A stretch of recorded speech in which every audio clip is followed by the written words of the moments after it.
you're a world traveler, and right now you're in Mexico, but sometimes you're in Colombia, other times you're in Europe, you're traveling all over the place, and you're operating your business from there. And the beautiful thing about that is you've been able to do that, like we talked about before we went live, because you've created a bunch of systems in your business.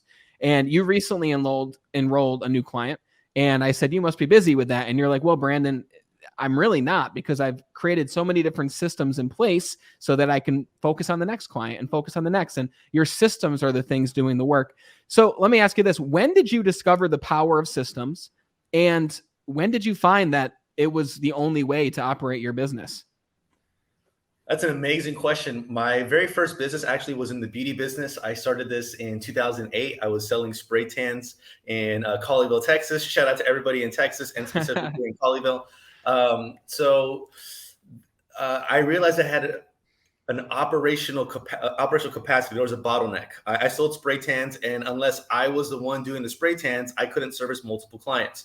And so within my first month, I say about 2.5 weeks in, I hired a technician, and I trained her from start to finish, which taught me a lot about systemizing my process, because I had to really think about, okay, how do I apply these spray tans in a way where these very sophisticated, very discerning clientele wouldn't complain and actually have a good service, and more importantly, come back. And so I had to really think about that. And so I wrote it down, and I wrote down the steps. And I remember writing down the steps as if I was talking to an alien. That was like my frame of work. An alien has never come to space. They don't know what a spray tan is. They don't know what human skin is. And I need to guide them step by step.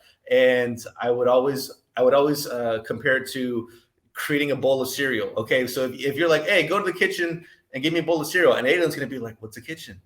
What's a bowl? And so I'd be like, step one, walk 30 meters northwest.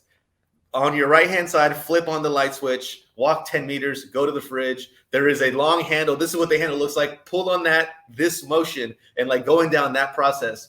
And that allowed me to focus on deal making, improving my product. So at that point, we controlled our product. It was awesome, and we were making it better. I was able to improve my techniques because I was no longer focused on the operation of my business, the delivery of my business. I was focused on the strategy. I was focused on the visionary type of stuff. And most importantly, I was focused on making my business so higher quality that nobody could compete with us. Back then in 2008, spray tanning was new, but everybody used the same formulas. There was like 3 or 4 that everybody was using. And I had my own custom one. And so I was like, ooh, I have more time to be at the lab. I have more time to like try out new ingredients. I have more time to try out new products, reverse engineer those, take the products that I like, and then see if I could implement them into my solution, my spray tan solution, the liquid.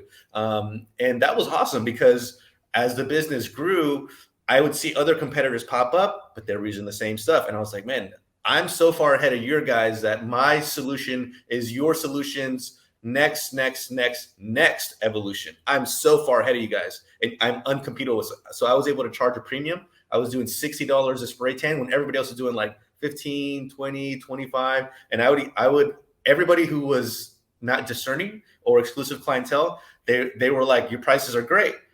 But everybody who wasn't like that, they're like, your price too high. So, hey, here's my competitors. Go work with them. And they would always come back because of the difference. It was just so noticeable.